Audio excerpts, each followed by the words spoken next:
सिया से ऐसा एक युग आएगा।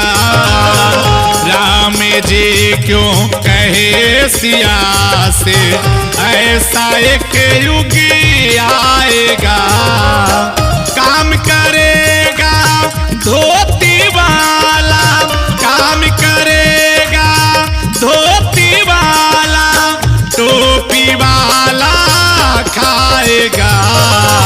राम जी क्यों कहे सिया से ऐसा एक युग आएगा। राम जी क्यों कहे सिया से ऐसा एक युग आएगा।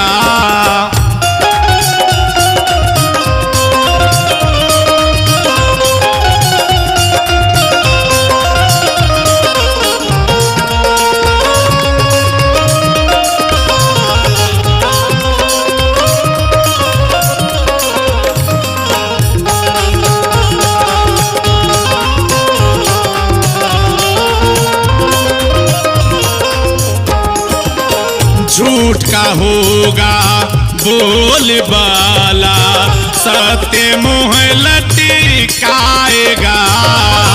छल बल होगा सबसे ऊंचा, दिन सदा मारे खाएगा। रोजी पाना दुर्लभ होगा, पीछे गरीब रह जाएगा।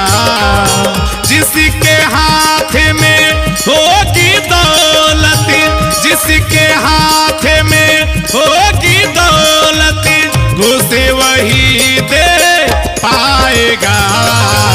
राम जी क्यों कहे सिया से ऐसा एक युग आएगा। राम जी क्यों कहे सिया से ऐसा एक युग आएगा।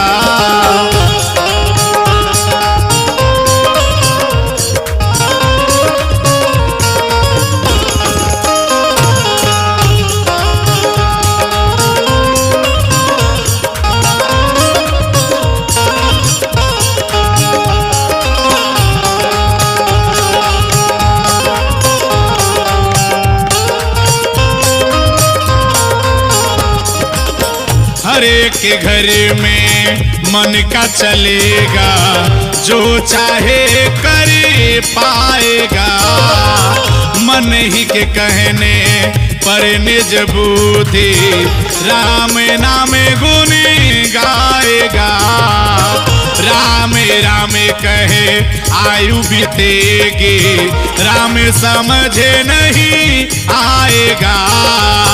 बिन भेदी के राम न जाने, बिन भेदी के राम न जाने, फिर 84 जाएगा। राम जी क्यों कहे सिया से ऐसा एक युग आएगा।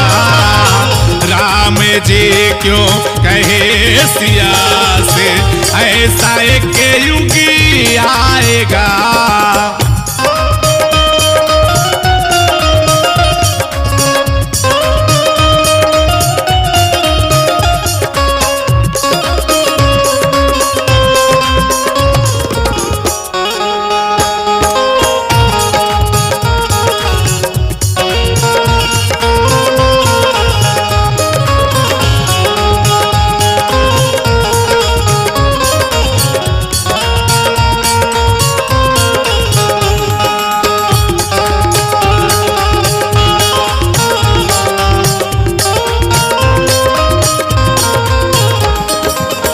बिन सत्संग बेक न होगा, मानस ही समझाएगा। ज्ञान साबुन मने मैल को धोता, यह बात कौन बतलाएगा। संत के रचना बचना ही जाने, अमल में कौन ले आएगा। जिसे नहीं विश्वास गुरु पर, जिसे नहीं विश्वास गुरु पर, वो सत्संग में कैसे जाएगा।